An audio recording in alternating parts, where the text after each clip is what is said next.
ஓய்வு நாள் நல்வாழ்த்துக்கள் எல்லாருக்கும். ஹாப்பி சாபத்.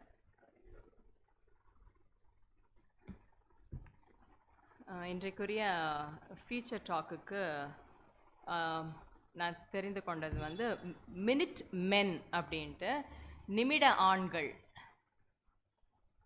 மினிட் மென். 1775 ஏப்ரல் 19 1775 செப்டம்பர் 3 1783 வரைக்கும் அமெரிக்கன் ரெவல்யூஷனரி வார் நடந்துச்சு.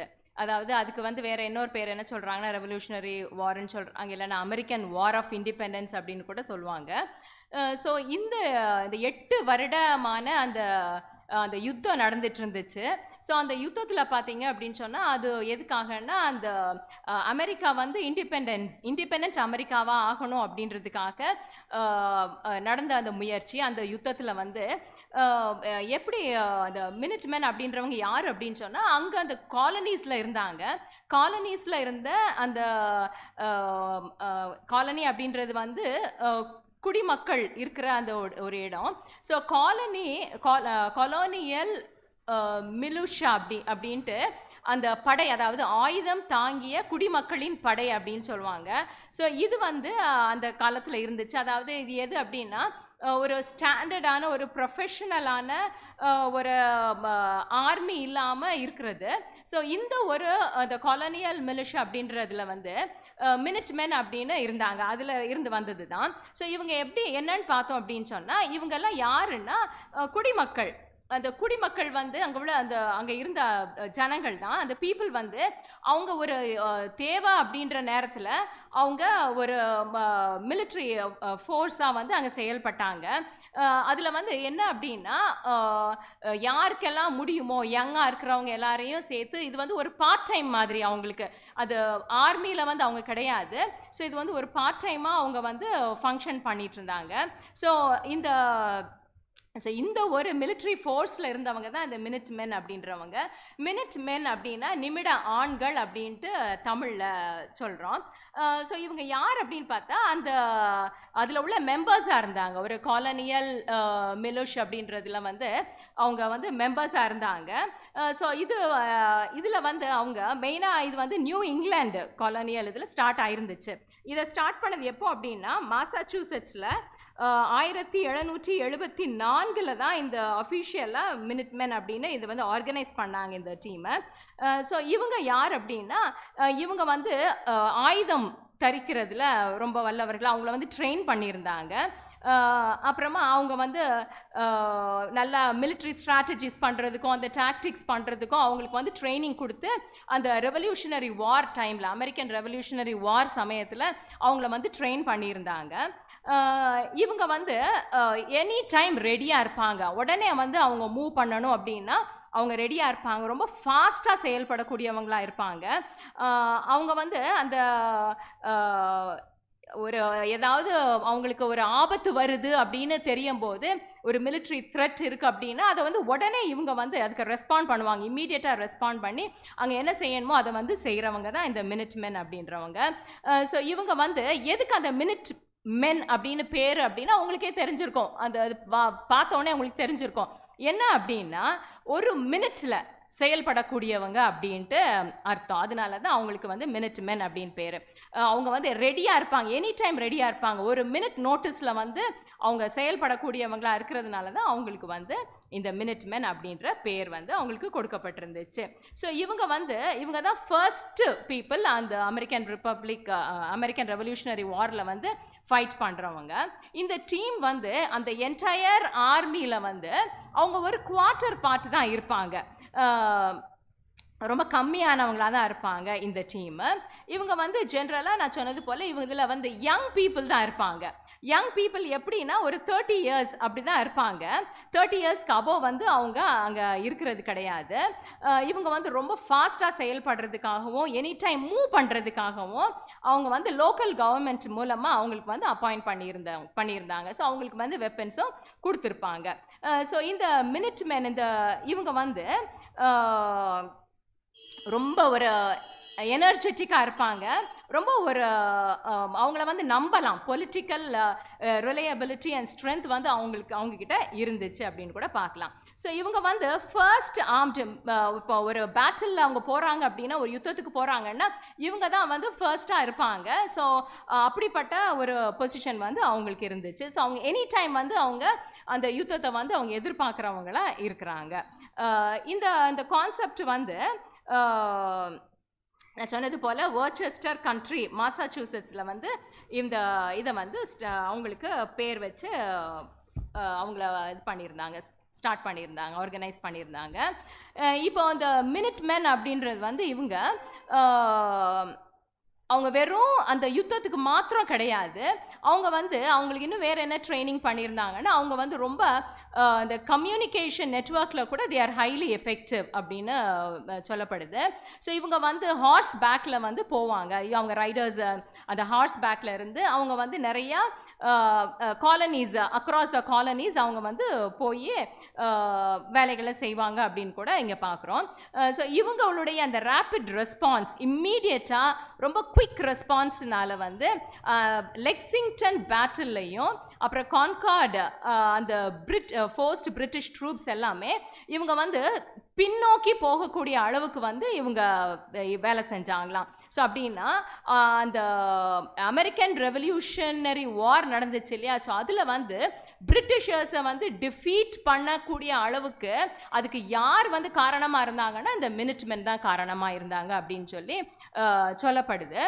ஸோ இவங்க வந்து அந்த டைம், அதாவது அந்த என்ன வேலை அப்படின்னா அவங்க முன்னால் நிற்பாங்க. அவங்க எனி டைம் வந்து அங்கே ஏதோ ஒன்று வருது அப்படின்னு சொன்ன உடனே இவங்க வந்து அதுக்கான தீவிர நடவடிக்கைகளை எடுத்து அவங்களுடைய அவங்க யாருக்காக நியமிக்கப்பட்டிருக்கிறாங்களோ ஸோ அவங்கள வந்து காப்பாற்றுவதற்காக செயல்படுகிறவங்க தான் இந்த மினிட்மென் அப்படின்னு சொல்லி பார்க்குறோம். ஸோ இது வந்து இதில் வந்து முக்கியமான ஒரு பர்சன், ஃபேமஸ் பர்சன் யார் அப்படின்னா பால் ரெவர் அப்படின்றவர் தான் one of the most notable minutemen அப்படின்னு சொல்லி குறிப்பிடப்பட்டிருக்கு.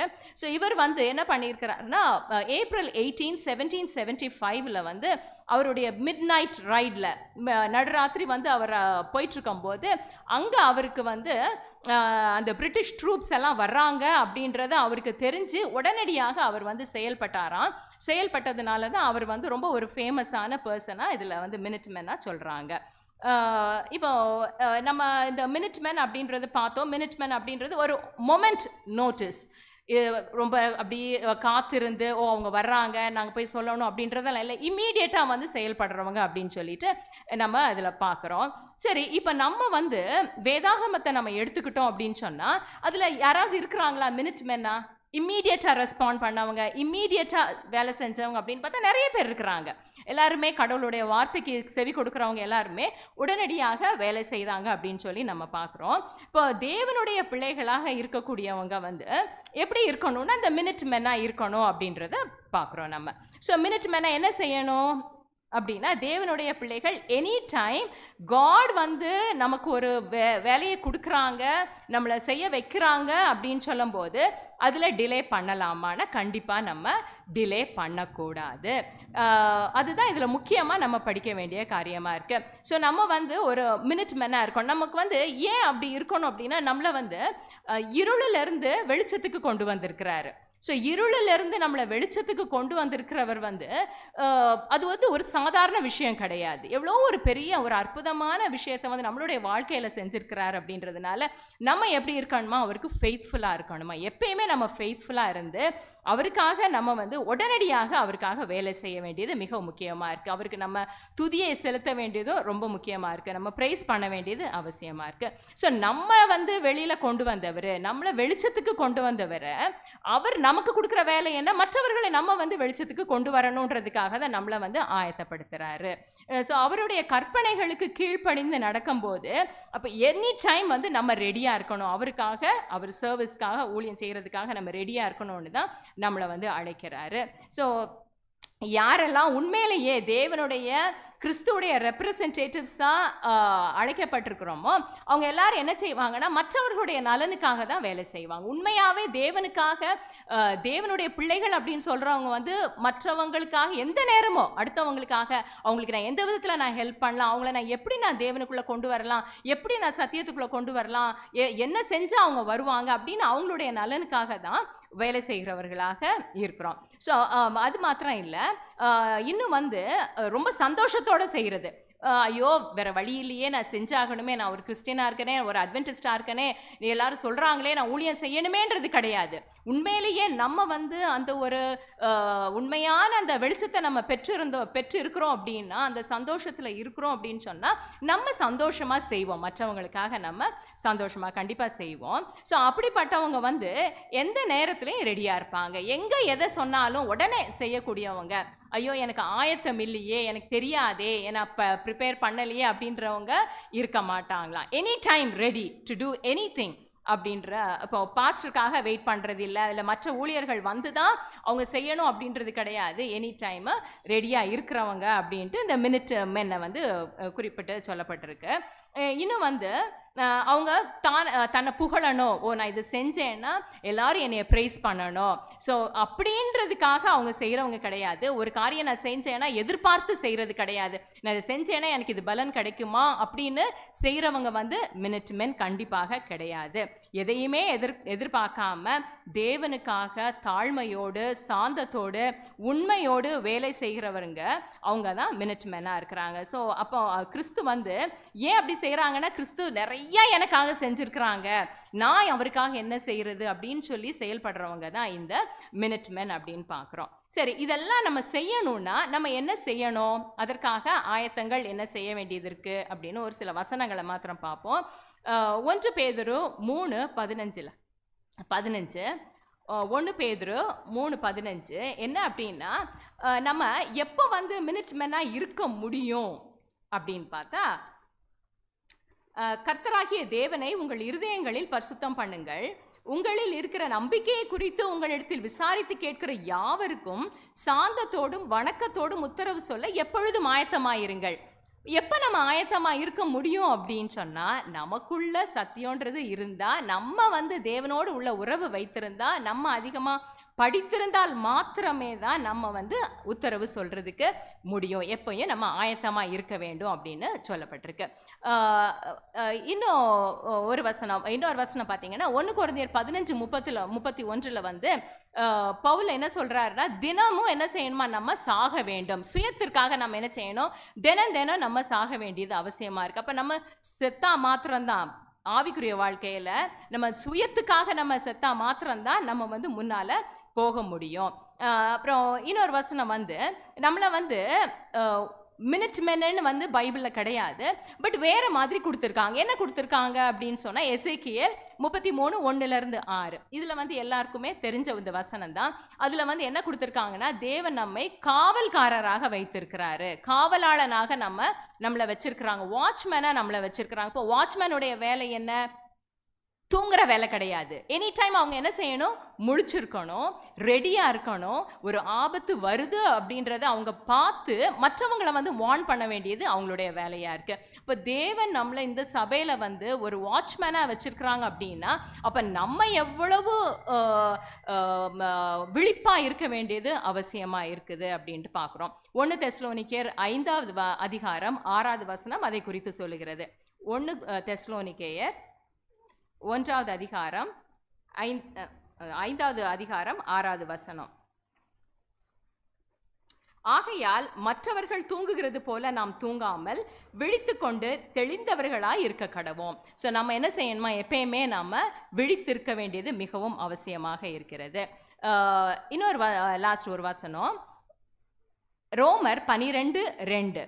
ஸோ நம்ம விழித்திருக்க வேண்டும், நம்ம வந்து எப்பயுமே அவருக்காக ஆயத்தமாக இருக்கணும்னு சொன்னால் நம்ம என்ன செய்யணும், ரோமர் 12:2 நீங்கள் இந்த பிரபஞ்சத்திற்கு ஒத்த வேஷம் தெரியாமல் தேவனுடைய நன்மையும் பிரியமும் பரிபூரணமான சித்தம் இன்னதென்று பகுத்தறியத்தக்கதாக உங்கள் மனம் புதிதாகிறதுனாலே மறுரூபமாகுங்கள். ஸோ நம்ம மறுரூபம் ஆனால் மாத்திரமே இதெல்லாம் நாம் செய்ய முடியும். நம்ம விழித்திருக்க முடியும், எச்சரிக்கையாக இருக்க முடியும்.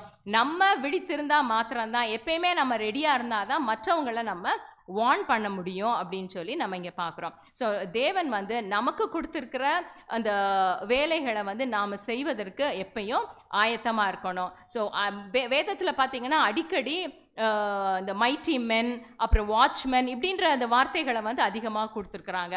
ஸோ இது எல்லாம் யாரை குறிக்கிறதுனா நம்மை குறிக்கிறது. ஸோ நாம் என்ன செய்யணும்னா மினிட் மென்னா எனி டைம், ஒரு மினிட்ல இம்மீடியட்டாக ரெஸ்பாண்ட் பண்ணக்கூடியவர்களாக நாம் இருப்பது அவசியம். இல்லைன்னா சாத்தான் வந்து நம்மளை வஞ்சிக்கத்தக்கதாக, நம்ம திசை திருப்பத்தக்கதாக அவன் ரெடியாக இருக்கிறான். லாஸ்ட் ஒரு கோட்டை மாத்திரம் பார்த்து முடிப்போம்.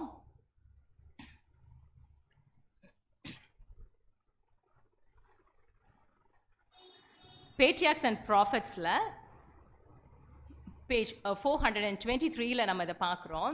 It is important to believe God's word and act upon it promptly while his angels are waiting to work for us. Evil angels are ready to contest every step of advance, and when God's providence bids his children go forward, when he is ready to do great things for them, Satan tempts them to displease the Lord by hesitation and delay. He seeks to kindle a spirit of strife or to arouse murmuring or unbelief, and thus deprive them of the blessings that God desired to bestow. God's servants should be minute men, ever ready to move as fast as his providence opens the way, and delay on their part gives time for Satan to work to defeat them. So இதில் நம்ம என்ன பார்க்குறோன்னா, தேவன் நமக்காக காத்துட்ருக்கிறார். அவருடைய வேலையை செய்கிறதுக்காக அவர் வந்து wait பண்ணிட்டு இருக்கார். ஏஞ்சல்ஸ் எல்லாம் ரெடியாக இருக்கிறாங்களாம் நமக்கு ஹெல்ப் பண்ணுறதுக்காக. ஆனால் அந்த நேரத்தில் தேவன் கொடுக்குற அந்த வழியில் வந்து நம்ம உடனே நம்ம செயல்படலை அப்படின்னு சொன்னால், ஒவ்வொரு டிலேயும் லாஸ்ட்டில் கொடுத்துருக்கு பாருங்க, ஒவ்வொரு டிலேயும் என்ன ஆகுமா, சாத்தான் வந்து நம்மளை தோக்கடிக்கிறதுக்காக டிஃபீட் பண்ணுறதுக்கு ஒரு வழி ஆயிரும். ஸோ நம்ம இதை படிக்கும்போது டக்குன்னு யார் ஞாபகம் வருது அப்படின்னு சொன்னால், லோத்துடைய ஞாபகம் வருது. லோத்து வந்து தேவன் உடனே போக சொன்னாங்க, ஏஞ்சல்ஸ் வந்து இம்மீடியட்டாக போங்கன்னு சொன்னாங்க. ஆனால் அங்கே என்ன செஞ்சாங்க, டிலே பண்ணிட்டு இருந்தாங்க இல்லையா. ஒருவேளை அந்த மாதிரி அந்த தேவனுடைய கிருபை அவங்க கிட்ட இருந்ததுனால அவங்க வந்து தப்பிச்சிட்டாங்க, அவங்கள கொண்டு போய் விட்டுட்டாங்க. அப்போ ஒருவேளை நம்ம அந்த நிலையில வந்து இல்லை நான் இப்படி தான் அப்படின்னு நம்ம முறுமுறுத்தாக தான் போட்டிருக்கு. ஒரு சாத்தான் வந்து ரெடியாக இருக்கிறான் எதுக்கு அப்படின்னா, to kindle a spirit of strife, to or arouse murmuring or unbelief. ஒரு முறுமுறுப்போட இல்லை ஒரு அவிஸ்வாசத்தோட நம்ம செயல்படுறவர்களாக இருந்தோம்னா கண்டிப்பாக தேவன் நமக்காக வைத்திருக்கிற அந்த திட்டத்தையும் ஆசீர்வாதங்களையும் நாம் வந்து பெற்று செயல்பட முடியாது அப்படின்றத தான் இங்கே நமக்கு சொல்லியிருக்கிறாங்க. ஸோ அப்படி நாம் எச்சரிக்கையாக கவனமாக விழித்திருந்து நாம் செயல்படத்தக்கதாக தேவன் நாம் ஒவ்வொருவரையும் மினிட் மேனாக வச்சிருக்கிறாங்க. அதை உணர்ந்து நாம் செயல்படுவோம். தேவன் தாமே ஆசீர்வதிப்பாராக. ஆமேன்.